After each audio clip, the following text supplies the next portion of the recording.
Dr. Jeremy Weisz here. I'm founder of InspiredInsider.com, where I talk with inspirational entrepreneurs and leaders like the founders of P90X, Baby Einstein, Atari, many more, how they overcome big challenges in life and business. This is part of the Skubana e-commerce mastery series, where top sellers and experts teach you what really works to boost your e-commerce business. Skubana is a software platform to manage your entire e-commerce operation.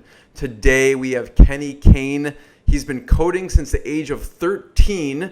He began his career as a pharmacy tech at age 15. And Kenny is COO and co-founder of StupidCancer, and he oversees e-commerce, content creation, and much more. He's helped develop corporate relationships such as Siemens, General Motors, Seattle Genetics, and many more. Kenny, thanks for joining me.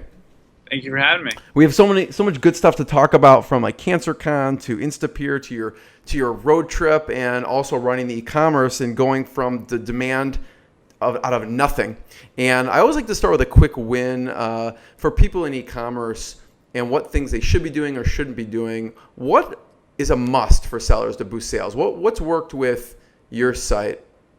Yeah, so I think even still, engagement probably wins above everything else. It's one thing to sell something like vacuum cleaners and hope that people just show up. It's another thing to make vacuum cleaners fun and do something on social media with them. Right. So what do you do that works with engagement?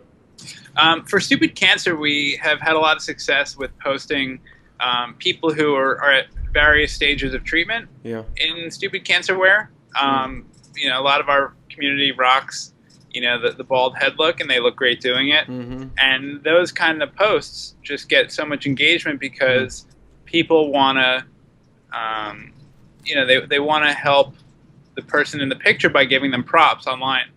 So we see that those pictures will typically go pretty viral. So what's been the most memorable story that you saw posted from StupidCancer or that you posted? Sure. So I actually was telling somebody about this recently.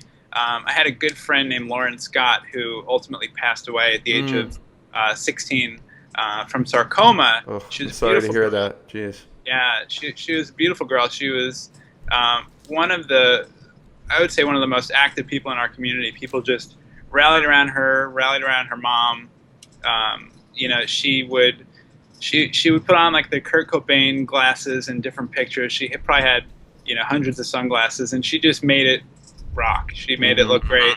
And I would send her new items to Instagram and take selfies with, and we would reshare those pictures, and people would just love them because she was just so adorable. So, for me, that was probably one of the best moments. Yeah.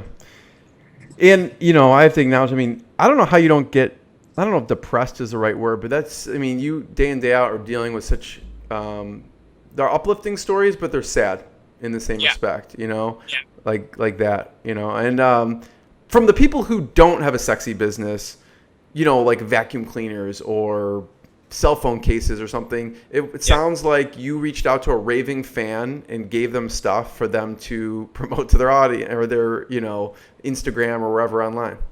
If people are thinking, well, I don't have, that great of a story, right? One of my favorite case studies of a brand activating the community that they didn't know were using their products, it was from a book called Brains on Fire. And it's Fiskars, the scissors with the orange handle. We've had them. Everybody's had a pair of those at some point. So what Fiskars did is they created a group of women who were crafters, and they named them the Fiskateers, and they made it this self-electing, self-governing body where these women would travel around the country, going to trade shows and all these different things. And it was, I forget how long the term was, but they would only be a Fiskateer for so long, and then the next batch would be voted in or something like that. Interesting. But you talk about something from nothing. That was a really interesting story. Yeah. Engagement, obviously you do an amazing job creating community too. What things have worked with creating community? Yeah, so when I came on board as employee number 2 way back in the day, we had a really small footprint on Facebook. I think we had a couple of thousand. And then fast forward about a year and a half, we had about 15,000 likes. People, that was kind of around the time when they converted fan pages to like pages. Mm-hmm. And we had a group at University of Texas, Austin, that came up with the tagline, like us to give cancer the bird. So one of our slogans is give cancer the bird. People can get behind it. It just makes sense. It clicks. Mm-hmm. It's just edgy enough for the whole family. And we put some money into it over the past 3 years or so, probably about 15,000, which in the grand scheme of things isn't a lot of money year over year. And we went from 15,000 likes to 303,000 likes. Wow, that's amazing. Yeah, and that was a mix of paid and organic. The paid definitely helped. As you start to get traction with the paid, the organic kicks in. So the paid helped get the traction. People were sharing. The organics came. But without that advertisement, I don't know where we would be. We'd probably be still doing pretty well, but it was there when we needed it, and it just worked. Yeah, that's really interesting. If someone asks you, Kenny, so now I have these likes, how do you get them onto your website to convert to sales? Because obviously you have an amazing cause. You don't want to leave anything on the table, because this all goes to, which we'll talk about, the mission of StupidCancer and how it came about. But how do you drive those people to your website? Yeah, so I mean, I'm still a big believer in email. I think a lot of companies come along and they focus solely on, the Instagram or Facebook or Twitter. Mm-hmm. And I'm still a big fan of the inbox. One of the things that I used to do, I would pretty much do it every Friday. We do a giveaway. So I'd create a simple Google form with name, cell phone number, address, email address, and we would let people know that we were going to pick 3 lucky winners. And there was a thing at the bottom of the form that said, by clicking submit, you are opting into our mailing list. You're ours forever. We promise not to spam you. Right. And we were true to our word. We would go to like a number randomizer, pick 3 winners, and send them out their product or whatever it was. And then they'd come back and comment on the post, hey, I got my T-shirt, I got my mug. Mm-hmm. But it was a great way to get those anonymous Facebook likes onto our mailing list, which then became lifetime customers. Yeah, that's great. I love that. Contests. Yeah. So what about things to avoid? What mistakes do you find that you've made or you've seen other people make? Yeah. So to that, once you have a bunch of people, it's really enticing to start hitting them up repeatedly. So perhaps velocity of messaging and relevance, because just because you got their email address doesn't mean they necessarily want to hear from you. Right. But why wouldn't they want to hear from you? Come on. Right. They're drinking out of their StupidCancer coffee mug that they won, and they don't want to read my email. We recently migrated from MailChimp to Bronto, and part of that was the need to segment a little more intelligently. StupidCancer overall is a lot of things to a lot of different people. Right. For some people, we're just a wristband. For some people, we come off as an apparel company, which then, luckily, when they dig a little deeper, they see where the money is actually going. Right. Obviously, we're the charity, we're the conference, we're a road trip, we're a mobile app. There are so many different verticals within the organization that with MailChimp, we had 10 different lists. So we would have all these people in different places. They would opt out of one list, still be on the other list, say, why am I getting this email? So the move to Bronto was really the first time that we had people as a contact where they could self-select what they were interested in. So giving people the ability to self-select your marketing is critical. So talk about that for a second, because I think some of the savviest marketers I know are constantly thinking and talking about segmentation. Yeah. So what does that self-selecting process look like, and how did you implement it? Yeah. So one of the biggest things was the preference page. It was actually what I did first when we migrated. And we've been segmenting on MailChimp as well. We do a lot of local events at, like a bar or a restaurant. And if you're in New York, you don't want to hear about an event happening in California. Right. So we would do, like a 100-mile radius email blast. So things like that worked really well for us. Yeah. But the move to Bronto, or really any, I'll call it enterprise level email platform, letting people tick the box on what they want to hear is great. It's a nice offering. Yeah. Then you have to stick to that. You need to only email that group. It's really easy to relevant. say. Yeah. Right. It's really easy to say that we want to send everyone the 25% off coupon code this weekend, but if they didn't want to hear about store coupons, you probably don't want to email them. They're going to unsubscribe, and then if they were a conference attendee, they're not going to come to the conference. Yeah. I did notice that. It didn't register in my mind about segmentation, but I did notice on your site that you have these circles. Yeah. So tell me about those, the different categories that you have there. Yeah. So Matthew Zachary, our CEO and founder, he is the marketing champ visually for us. Okay. And the circles really convey what we like to call the productized nature of the organization. So as I mentioned, we have the conference, we have InstaPeer, our mobile app, we have the radio show. So we allow people to check out our products. We also have the bubbles. Are you talking about the bubbles? Yeah, like I noticed, how can we help you? Yep. And then that I didn't realize, but that's the segmentations. I need money, I need a lawyer, I can't work, I need respite, am I fertile? And that's more like the information, probably segmentation. Right.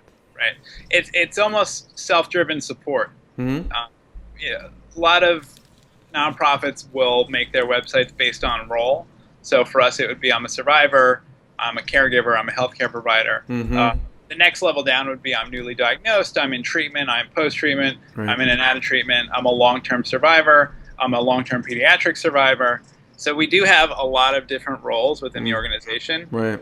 And over the years, we've tried to really figure out who they are and what different needs they have, from content from the conference, content on the radio show. And InstaPeer, the mobile app, is really the first time that it's fully democratized, where if you are, say, 25 with testicular cancer, you're going to go in there and you're going to meet other 25-year-olds with testicular cancer. So you're cutting right through everything and getting to ultimately what you need. Yeah, that looked amazing. And so how does that coincide with other organizations like Immerman Angels we were talking about early, and Johnny Immerman? Because I know they do some peer-to-peer things also. Yeah. I mean, there's really no replacement for what Johnny does. He is matching people up at a custom-tailored level. Ours is very much, it's instant, it's anonymous, and like any other mobile app that you're connecting with, you're going to have the great connections, and then you might have the connections that you pass over. I'm sure that happens with his organization as well. But his is really a white glove service, where ours is here now, figure it out. If it's it's like Uber. You get out of an Uber, if you're not happy, you can rate it a 1-star transaction. Right. Ours is very transactional, where his is a little bit more offline, personal, customized, cultivated, customized. Yeah. And so I like your talk about segmentation and relevancy, because oftentimes I think that we don't do that enough, and you really have identified the different audiences so you can kind of deliver what they're wanting. What mistakes do people make with anything with the actual store, e-commerce store itself? Yeah, I mean, so we have created a line of products out of thin air. We have the intellectual property for the phrase StupidCancer, so literally no one else could do what we're doing legally. I think some of the issues that we've had is perhaps growing a little too quickly with our product offerings. And what I mean by that is I did a shirt that says, "I am a survivor," because in our community, people scream it from the mountaintop. Mm-hmm. I think maybe a misstep there was the fact that I did it in 6 different colors and 5 different sizes of each color. So now we had, times X shirts, Mm-hmm. and it's a matter of when is it going to move. Last summer one of the issues we faced too, I'm sitting in the room, we had all of our apparel in a tiny little radio studio. And now we have a third-party fulfillment company. Mm-hmm. So we have less of the walls are closing in, but it's more about, what's just sitting around in Pennsylvania on the shelf. Right. Yeah, and we'll talk about some of the systems, because those are things like that allow you to actually get out and do these road trips. You're not managing inventory and trying to do everything in between. So I always like to include a fun fact, Kenny. 2 fun facts about you. One that most people wouldn't expect, at least I didn't picture this, that you ride a motorcycle. And I did notice on your site, thought, why do they have a T-shirt with a motorcycle in StupidCancer? It seemed random to me, but I'm very selfish. So tell me about that. Yeah. So I got the motorcycle when I was 21.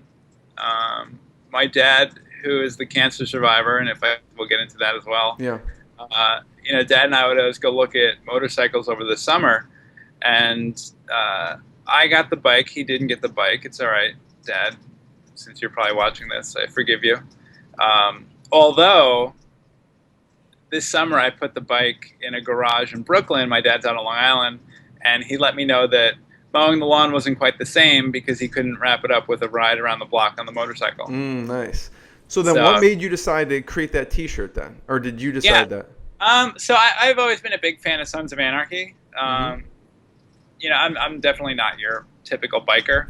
I used to go up to Starbucks down the block on my motorcycle, and it was a bunch of lawyers and doctors and guys that would play Harley dress up on Sundays trying to look badass. And the Sons of Anarchy movement, and if it is a movement, I don't know if it's a movement, just that whole line of apparel is so cool. Mm-hmm. And in the charity space, there are a lot of charitable motorcycle riders. Yeah. And that's always been a pipe dream of mine to grow out some of our motorcycle runs, mm-hmm. rallies, local events. So it was kind of a multi-pronged approach. Yeah. And it was definitely the path of least resistance to solicit a design for, a motorcycle emblem and then print it up on some T-shirts. Yeah. And actually we had a lot of my pipe dream happen where we had a lot of bikers comment, "Hey, I want to start a chapter in my neighborhood." Nice. So when you do something like that, you have to be prepared for, the demand from the crowd. Yeah. So would you say it was a good decision to selfishly create the T-shirt, or? It was, okay. Yeah. I think I'm a New Yorker. You're in Chicago. Certainly LA is another big city.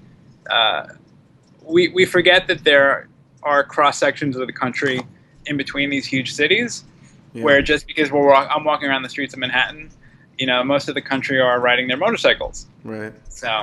Yeah. And then, so the other fun fact, which I'm surprised you wanted to share this, but we'll share it anyways. 1.0 at. Sorry? 1.0. What's 1.0 that you wanted to talk about? You said, I got a 1.0. Oh, right. Sorry. It's been that kind of day. So I don't know what my perception of college was, really. I think I graduated high school in the 80s, so like a B, and I was always just so curious about tech that everything else kind of fell to the wayside. Mm-hmm. And back in the early 2000s, late 90s, we had a bit of tech coming into the classrooms, but a lot of it was me at home after school, weekends. My mom would yell at me to go play in the yard. And I would say, no, I'm building a website on BraveNet or GeoCities or whatever it was. Right. And so my, fast forward to time to graduate, I didn't really put a lot of thought or effort into considering where I wanted to go. So ultimately, I went to Suffolk Community College out on Long Island, which is actually a great school. People tend to call it the 13th grade. But when I went to visit my sister, who was up at Binghamton at the end of my first year, she was graduating. And graduation weekend, I saw how much fun she'd had. Everybody was so sad to leave, and it was a new town, a new city. And I was like, I could go here. Yeah, I could definitely go here. So I applied. I got in. Actually, I applied to School of Management, and I called. So I was like a late application that summer. And I called, and I said, hey, I'm checking out my application for School of Management. They said, please hold. Come back online. I'm sorry, Mr. Kane. I'm afraid I have to tell you didn't get into School of Management. I had a 3.0 at the end of my first year. And I said, well, how about the liberal arts school? So the girl was kind of puzzled on the phone, puts me on hold. I guess went to go talk to someone in the admissions office, and comes back on the phone. Mr. Kane, congratulations. You've been accepted to Binghamton University. So I went up. I think orientation was 2 days before school. And I remember we had, like, day one was picking out classes, and then day two we were going to sit down at the computer, which was a super old, really crappy registration software. And I had decided to repeat a couple of classes that I had taken that I didn't quite get the grade I wanted. So maybe a C, or I think I had a D in microeconomics. So I was like, yeah, I'll take micro again. And 45 minutes into this hour-long registration process, the server goes down. So everyone loses their schedule, comes back up about 5 minutes later. So now we have 10 minutes to register, and all the classes I had picked out were gone. So I was a sophomore at the time, so they were really upper-level classes, like 400 level globalization classes. So was the 1.0 referring to your GPA, or what was it? Yes. Oh, yeah. Okay. So that's the end of the story. So I picked out all these classes, and I think I had 15 credits that went down to, I think, 9, and I got straight A's in Spanish, but it was at 8 a.m. My roommates, I was tripled and a double. The roommates wouldn't go to bed, so I couldn't wake up for the class. Everything that could have worked against me for this semester at Binghamton, and I left with a 1.0. I went back to Suffolk for a year, and then finally I stumbled upon the program that I graduated with at Farmingdale. But yeah, so that's I'm gonna painful yeah, thing. it was a good self-realization though, because I had always wondered, like, all right, if I go away to school, what would it be like? And I knew that almost at day one that it was going to be a nightmare. So talk to me, Kenny, about the mission of StupidCancer. We've mentioned, Matthew at the beginning of the interview, Matthew Zachary. How did it get started originally? Yeah, so Matt was diagnosed in '95 with a brain tumor, medulloblastoma. He was also at Binghamton, which was one of our early, points of aha. He was classically trained as a piano player, and he went to the health services on campus because he started getting headaches, and his left hand started getting numb. So as a piano player, pianist, you knows when your hand stops working, and nobody was taking him serious that he needed to get further, second opinions and whatnot. Thought he had, all sorts of different stuff, from meningitis to Epstein-Barr. And finally he got an MRI, and they discovered they had a medulloblastoma brain tumor. And he went for surgery, radiation, had to reteach himself how to play, and walked away from the experience like, what the heck just happened to me? So 10 years later, there was a document that came out called Closing the Gap, and it showed that people 0 to 15 and 15 and 40 plus were surviving cancer much more frequently, but this middle section of 15 to 39-year-olds were dying more frequently. Wow. Didn't have good outcomes. Yeah. Or as good outcomes as the other populations. So that really led the charge with Matt, deciding that he was going to focus on this age group.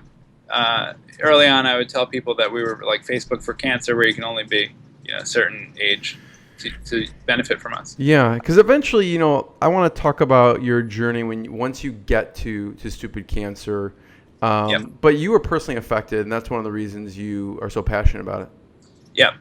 So 10 years ago, when I was indecisive about college in May of 2005, my dad came to me one day and said, "Hey, listen, I have something to tell you."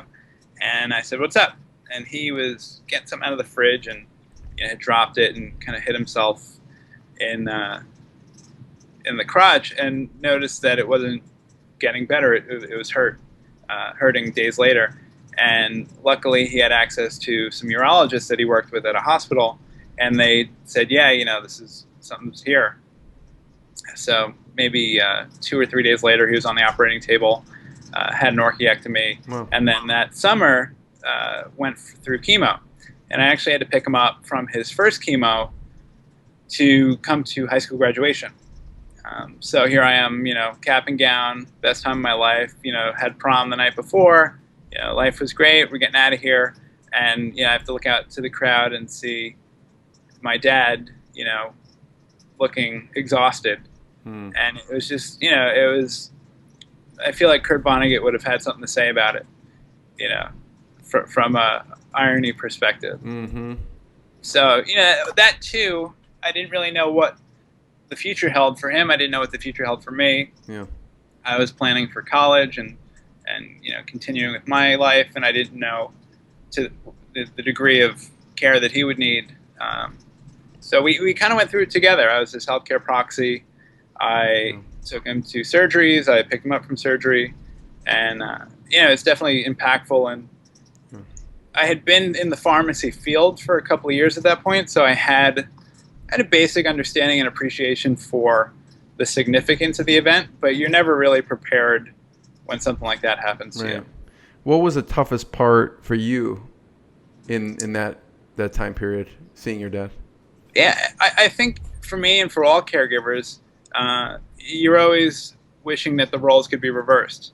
Nobody wants to see a loved one go through something so traumatic and at times dehumanizing, and there are definitely times when I wish we just weren't there at all. Right. But if you're going to go through it, you might as well go through it with someone. Yeah. And I know that you started off, you did your internship there, which was like 90 hours. It grew to like 900 hours or something like that. And then you were the second employee that came on, and we were talking before about the co-founder that they were one company. What were they called? I'm Too Young. Yeah. So when Matt started the organization way back when, it was called Steps for a Living, and his goal, the mission, was to provide music therapy for people diagnosed with cancer. So we had this great community of creatives who were impacted by cancer.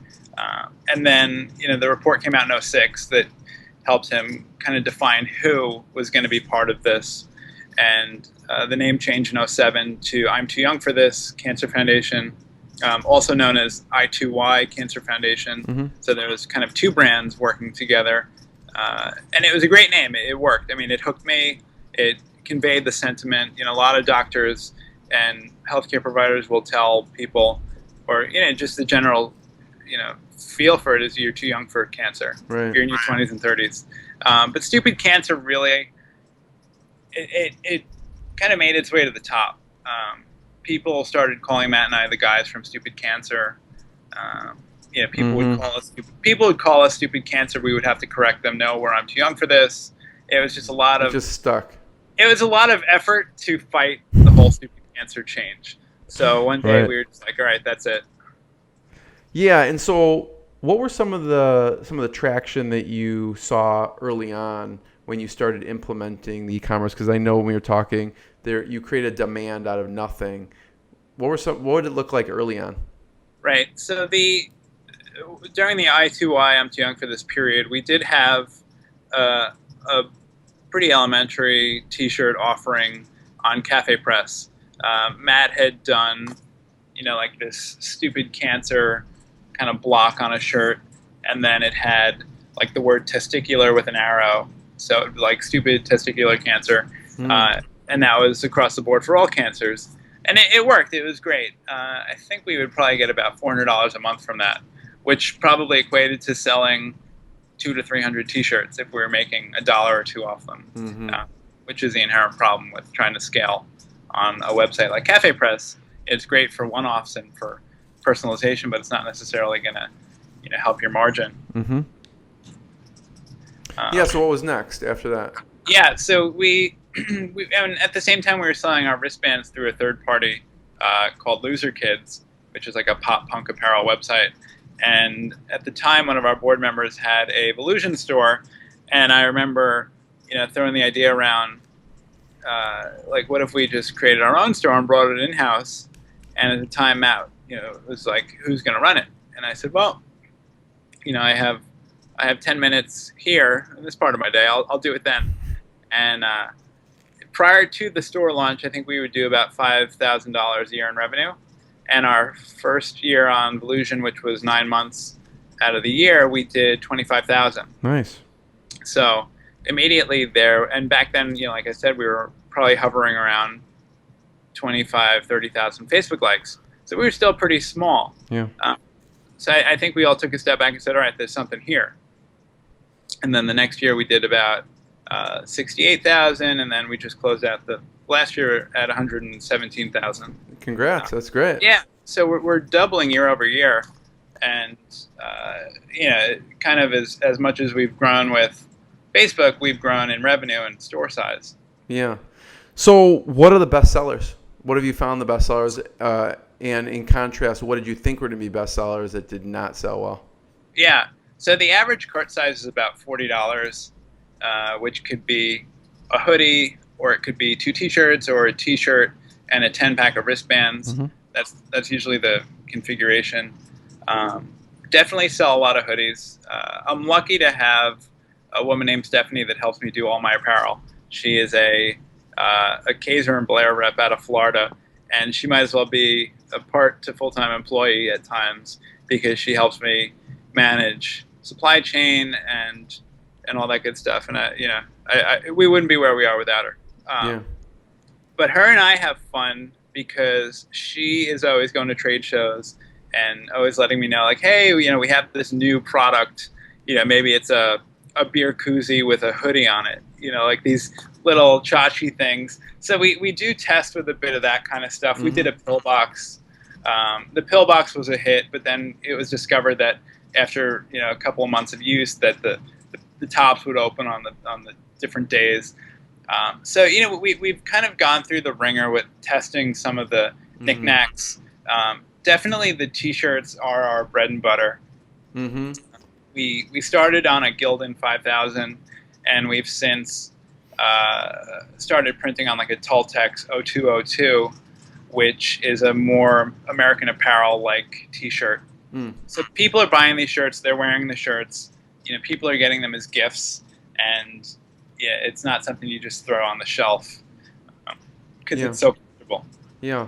And I noticed like there's a skateboard deck that you saw. What is that? Yeah. So I guess in a similar way that I did the motorcycle stuff, we wanted to take a step towards active wear and active lifestyle. Yeah. And we did skateboard, we did yoga pants. The thing about skateboards is you don't want to set them up pre-configured, because everybody does their own thing with wheels, trucks. So we're just selling the wood plank with, it doesn't even have grip tape on it. But we've done a couple of them. We did a crowdfunding campaign for Instapeer, the mobile app, and that was one of the prizes. So it started off as an exclusive item, which, it's kind of a novelty item. It seems inexpensive. Is that an actual wood piece of material? Yeah. It's only $30? Yeah, so the board typically, I think it's around $16 cost. Wow. I would expect it to be way more expensive, honestly. Yeah. When you start to get into the wheels and the trucks, then you're looking at close to $100 cost.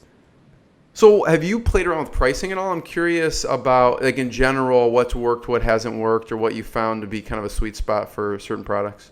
Yeah.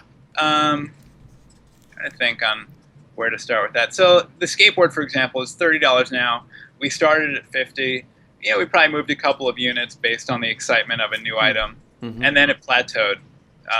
For me, especially before we had the warehouse, we needed to get things in and out. If Matt or even I, if we saw something lingering, it'd be like, all right, let's just, slash the prices and get it out, fire sale. We did a $7 t-shirt sale last summer on a Gildan 5000, which I still keep one in the store at the $10 price point. So they probably cost around $3.50, and we make, the warehouse might get 2 out of that, and then we make $5 on it. But we put them at 7 last year and kind of broke even, or a little bit less than break even. We made money on 2 or 3 shirts, but we moved like $12,000 worth of inventory over a weekend, and we had a celebrity help us promote that, and it was just a win. We got all these new people walking around with our shirt on. Going back to the email list, we had all these new customers, so it was worth breaking even for. Yeah. And one thing I notice about you, Kenny, and about StupidCancer is you're really good at getting the word out, PR, celebrity. What's your method when you reach out to a celebrity like that? Yeah, so this one in particular, Talia Ricci, she is the star of ABC Family's Chasing Life. And Chasing Life is a show that focuses on someone in their late 20s who is going through it. At the beginning of the show, I think they're on season 3. Beginning of the show, she finds out she has it, and then the subsequent seasons, she is going through treatment and navigating life as someone in their 20s. I mean, it's hard enough being in your 20s and 30s. You throw cancer on it, and this show really depicts what happens. And the goal of the show, which I give them a lot of respect for, was to maintain authenticity, because a lot of these movies or other cancer-ish kind of stuff, they always go right for the stuff that just guts you. The worst case scenarios, and not the common thing, but just the cases where there's very little hope, and then they pull through, or sometimes they don't pull through. And Chasing Life, from the beginning, I remember getting an email from, I guess it was the art director, saying, "Hey, we're filming a show for ABC Family. Can we put up some StupidCancer signage?" They wanted to do a meetup, which is one of our programs. So basically, they asked for our logo. They put up a banner on the wall, and it's been in the show quite frequently. And the response was great. That's awesome. Yeah, our community just got, they were really thrilled to see that from such a mainstream company. And after that, they started wearing the shirts. They started Instagramming the shirts. The celebrities did, as well as the show properties. And it's just been that kind of stuff doesn't always happen. Right. Exactly. Especially for little organizations. Yeah. But you do things that create that, like the road trip, right? So what made you decide to do the road trip? Or what is the road trip? Yeah. So in 2011, we had the final New York City OMG Summit. The OMG Summit started in 2008, and it was in partnership with another organization, so we didn't call it the StupidCancer Conference. And the OMG Summit, so 08, 09, 2010, 2011, we were in New York. 2012, we decided we were going to go to the Palms Casino in Vegas. The timing was right. The brand had fully converted to StupidCancer. We were poised for greatness. And we said, how do we one-up ourselves with Vegas? And Matt and I were probably at the diner drunk on bacon, and we said, well, let's do a road trip. So then, of course, it's like, well, who's going to do the road trip? There's definitely been moments over the past 5.5 years or so when I've said to myself, I didn't sign up for this. And the road trip definitely was one of those things like, all right, I'll drive a new car. It sounds cool in a diner, but once you're on the road, it's probably not as glamorous. Right. So my now great friend, one of my favorite people, John Sabia, and I, he's done all our videos for us. He has his own company. We said, hey, John, what do you think about this idea to go cross country? And he's kind of one of those ride or die people. And he's like, all right, I'm in. So we plotted the course. We got in touch with Volkswagen, and they gave us a 2012 Turbo Beetle when the Beetle was brand new, when they had relaunched the body style. So it was well timed. It was a great campaign, and the clincher for the road trip, which we had done meetups in different cities every night. I think we were doing 10 days, and now it's 14 days. But when we rolled into Vegas, day one of the conference, we're in the Pearl Theater, which is a huge theater, 2,500 seats. We pull the car out on stage for the opening ceremonies and get out of the car and welcome everybody. And people were just completely taken off guard, blown away. You know, here comes this car rolling out on stage at this OMG summit. You know, cancer survivors. It was magical. It was awesome. So we did that. We did that 2 more times in Vegas, and now it's in Denver, and it's called CancerCon. Yeah. I mean, I noticed, obviously, you know, we're talking about a lot of e-commerce, but there's a lot of integrated approaches because you have conferences, you have an app, and I know that you do some consulting with nonprofits. So when a company comes to you and says, all right, Kenny, I need to improve my e-commerce side of things to take pressure off, whether it's a conference or donations, where do you start? So for us, I think even more so than revenue, it was, I come from the pharmacy background. I worked in retail pharmacy for years. I just knew that there was an opportunity there. And then, when we went from the $5,000 in revenue to $25,000, we kind of took a step back and said, well, if we do this right, we could potentially offset some of the burden of fundraising, asking people for $500, $10, $2,500, and they can get a T-shirt out of it. So when people come to me who, depending on what their mission is, what their message is, StupidCancer is an easy sell. It passes the T-shirt test. But if you are any given body part organization, you can come up with a clever slogan and sell it. There's organizations that support testicular cancer that will have a shirt that says, "Love my nuts," or one for the girlfriend that says, "I love his nuts." There's ways to kind of circumvent, actually printing the name of your organization and create something that's going to move. Right. Yeah, that's a good point, because someone may say, well, like the scissors example, my business is not sexy, or it just is not that emotional. What do I do? And you could come up with like just a motto or something to put on any product, besides just T-shirts or whatever it is.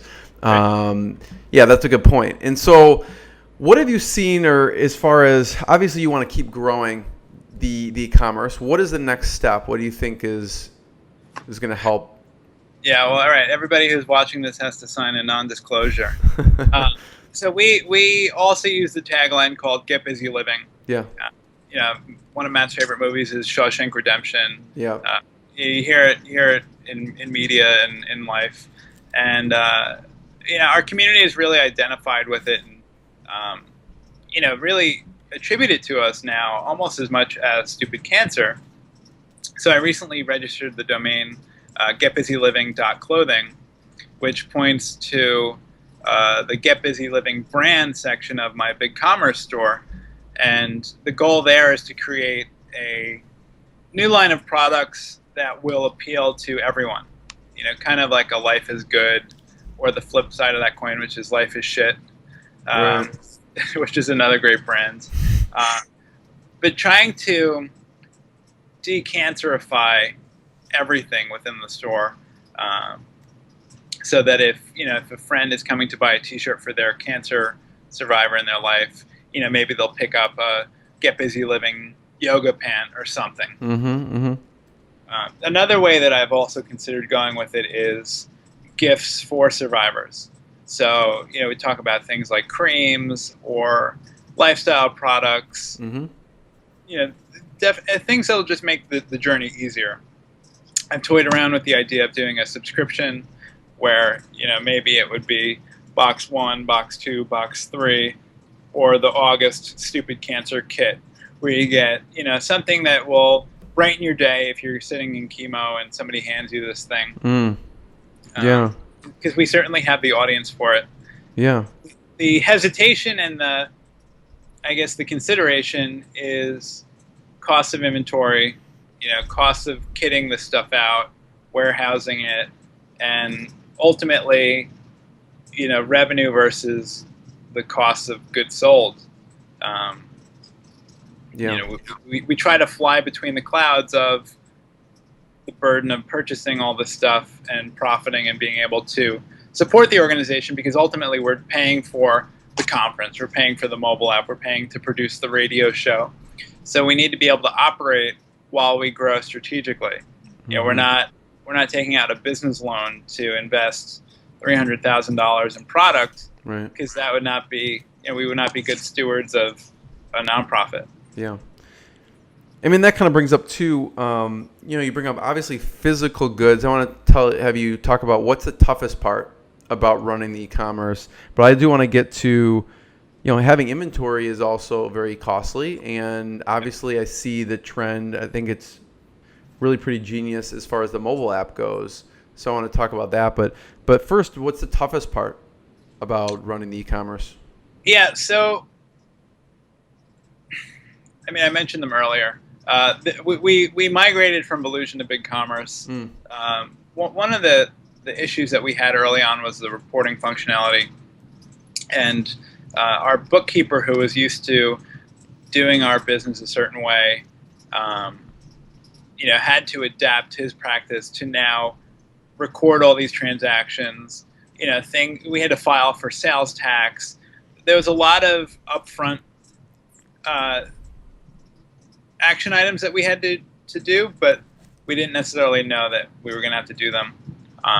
So once we ironed out the internal process, things like recording inventory, going through our financial audit every year, now we have to account for things that are sitting on the shelf at the end of the year, whereas it was bank balances previously, and we have to go through and figure out. Accounting wise, it's just a little bit more of a nightmare. It became a little wider. It became a little deeper.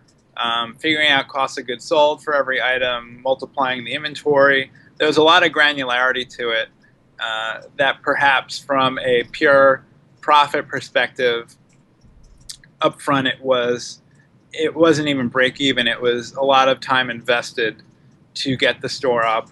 Yeah. But you reach a certain point where you do break even, and then you hope that the success will continue. And that's kind of where we're at now. Mm-hmm. And so is that why BigCommerce, you prefer it because of the reporting? Or is there other things that you like about it?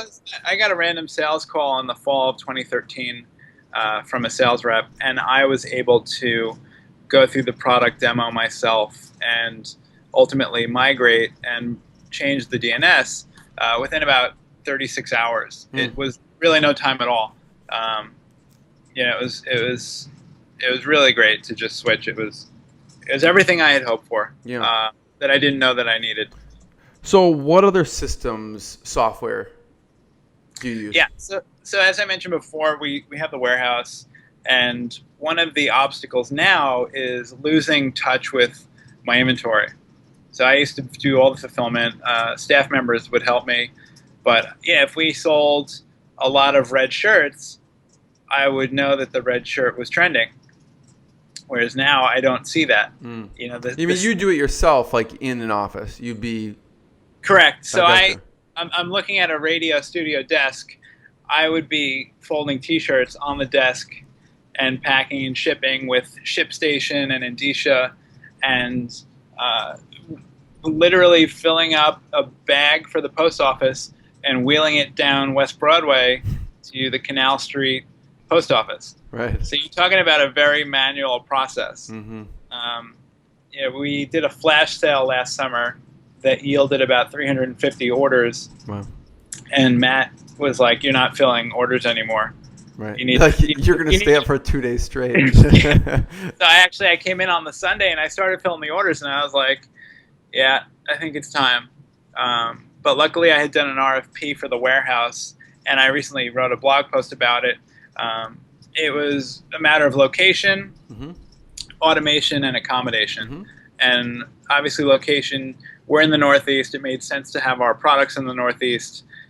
We do typically ship most to California, so that was a consideration of, should we just have stuff out there? But for us, if we need product next day, USPS first class, it'll get here from Pennsylvania in a day. The automation part of it was a lot of these 3PLs were quoting me, all right, we'll do a manual export of your orders. We'll send you back the tracking numbers in an Excel spreadsheet, and you can do your thing. And while, it sounded better than me filling the orders, I was still saying, all right, this is going to take a lot of time. Luckily, I found a warehouse that we, between their system and BigCommerce, we found a plugin called Dropstream that anytime an order is placed, it gets sent over, and then around 4:30, they do the end of day closeout, and it sends all the tracking numbers back to BigCommerce, and the customers get their email. And then the accommodation was really, we get T-shirts in bulk in boxes. They're not folded, they're not bagged, they're not barcoded, and we needed a warehouse that was going to take them in, and for 15 cents a shirt. Yeah. Right. For 15 cents a shirt, they are willing to fold them. Wow. You're like, amen. Yeah, exactly. I didn't know if we were going to have the shirts sent here. We would fold them and send them. Luckily, this warehouse, Carroll Media, Carroll Fulfillment in Wilkes-Barre, Pennsylvania, they have been a godsend. So Carroll Fulfillment, that's a good resource. Any ones that you found on the West Coast that if you were on the West Coast that you would consider? Yeah, I forget. So originally I had been at the eTail West show in Palm Springs, which if you're unfamiliar, it's a giant trade show for online sellers. And I was in the exhibit booth and I found a company called Fifth Gear. And Fifth Gear is a mega warehouse. And upon me filling out a questionnaire, they said, all right, you're a little too small for our typical, engagement, but here's, 15 other ones. So they sent out my questionnaire to their network, and that's how we got in touch with a couple of the different ones around the country. So then what else? So you have the now you have the plugin that goes with BigCommerce, that goes to Carroll Fulfillment. What else? Other systems you use? So to mitigate and remedy some of the not seeing the inventory issues, I use a service called Inventory Planner, and it's inventory-planner.com.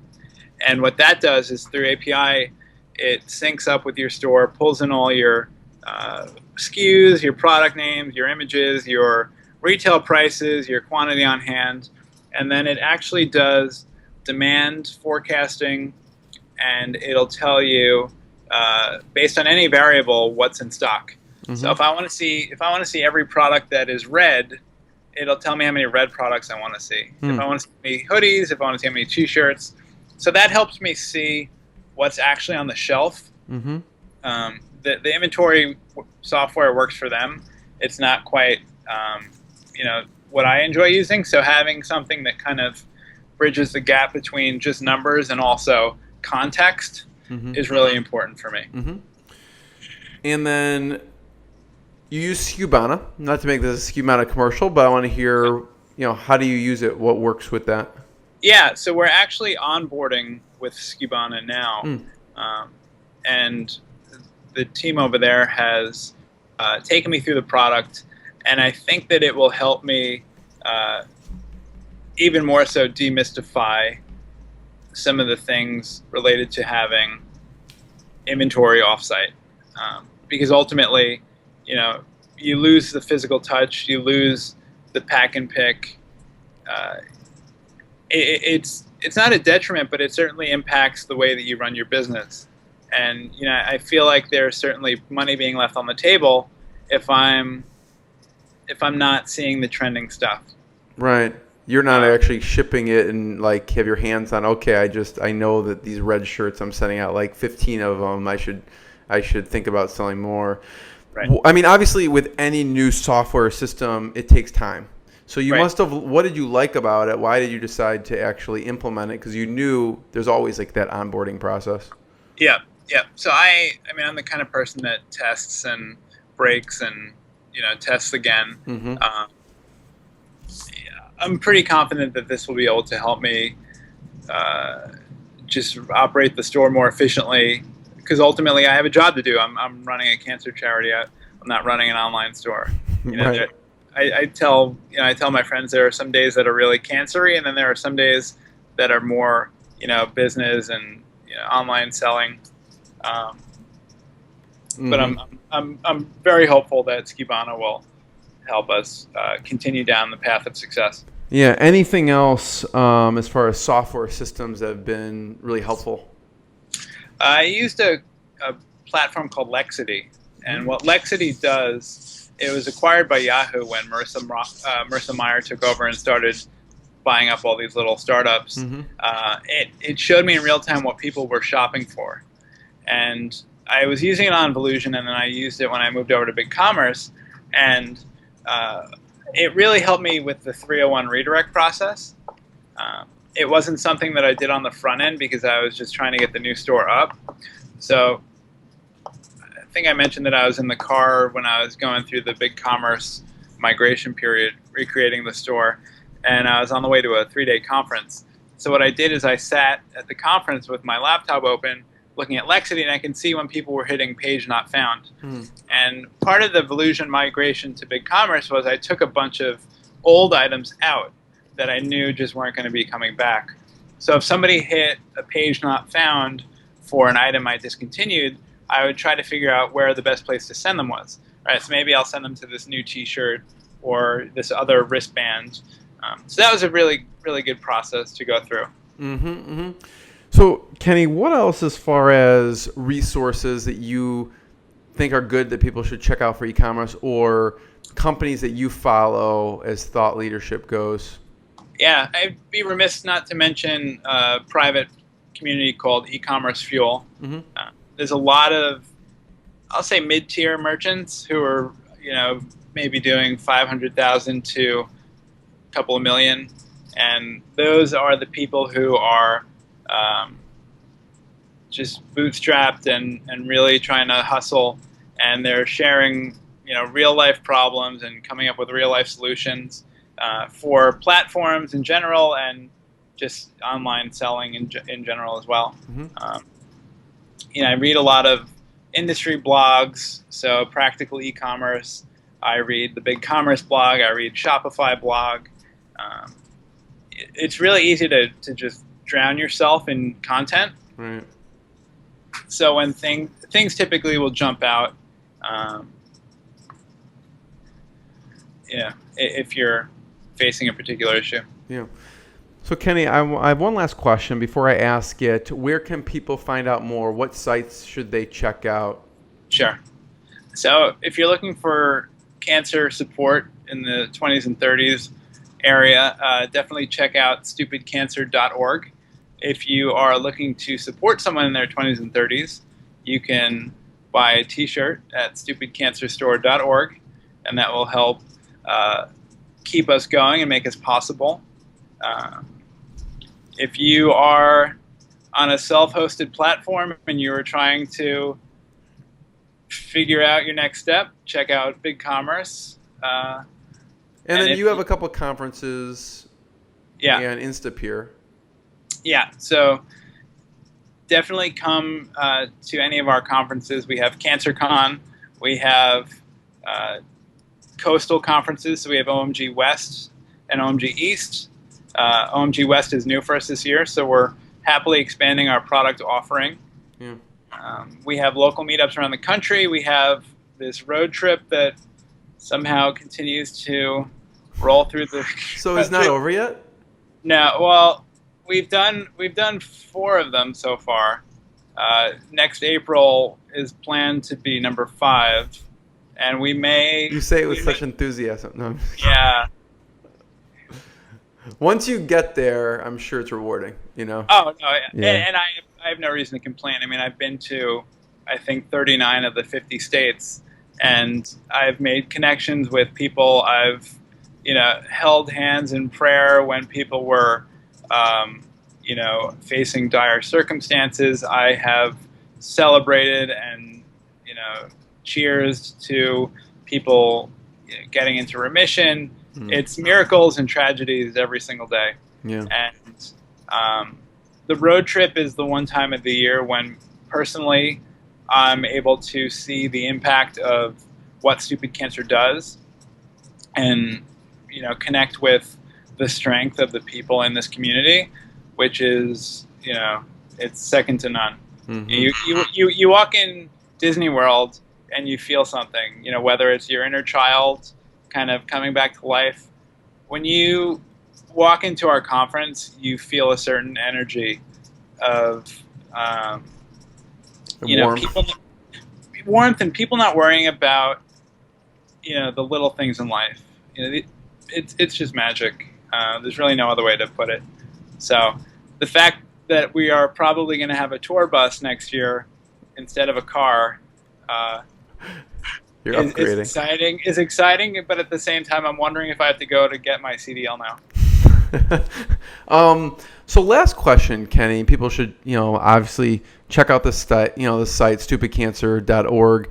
You know, since it's the Skubana e-commerce mastery series, my question is: we talked a lot about different e-commerce solutions and things. What best actionable tips should we leave people right now to increase their e-commerce business? Yeah. I would say try to find, if you're looking to grow, and this is what I did, find the intersection of minimum orders and profit. What I mean by that is if it costs $10 a t-shirt for 47 of them, but if you order 48, they go down to $5, order the 48th one, but don't necessarily order, you know, up to the next jump without making the next jump. We've certainly tested and tried things that have flopped. And there are times when I've, you know, been very grateful that I didn't say, hey, this is the order when I'm going to order, you know, I'm going to order so that the shirts are priced at $3, right? Which might translate to, you know, tons of shirts. So definitely find those minimums. Time is money, so don't spend time on anything that could be done better through an automated process, whether it's something like using a ship station versus logging into a platform directly, especially if you're selling on omnichannel. If you can have all your information go into one place so that you're not having all these different tabs open, it's really efficiency and it's low cost. And, you know, if you do something long enough, you'll look back and you'll see a successful trend. And you just have to be patient. So as far as the e-commerce journey so far, what has been one of your proudest moments? One of the proudest moments? It was definitely in the early days, and there's been subsequent ones. But I remember seeing people posting pictures on Instagram and feeling great. I had a slide of Instagram shots that I just pulled down in one of my talks that I gave recently, and you look at the people's expressions, and you know, whether they have the shirt on and they're just like pointing to StupidCancer, it really gives people permission to reclaim some of their current situation. And our brand promise on some level is permission to be pissed, permission to own your cancer diagnosis. So if I see people wearing a shirt that I had a hand in helping to get to them, it's just awesome. And you know, people are jealous of them that they have it and they want them, and it's just great to be a part of it and helping drive the whole movement. Yeah. And then you won Nonprofiteer of the Year? I did in 2013. What is that exactly? So there's a group called the YNPN, the Young Nonprofit Professionals Network. We have a New York City chapter. So there was an open call for nominations of people doing cool or interesting or unique things. Yeah. And I happened to be nominated, and then they decided that I was the worthy victor. That's amazing. Yeah, so I've since met some of the other Nonprofiteer of the Years, and you know, we're all a little crazy for being in the charity world, but everybody is super motivated, super driven. Yeah.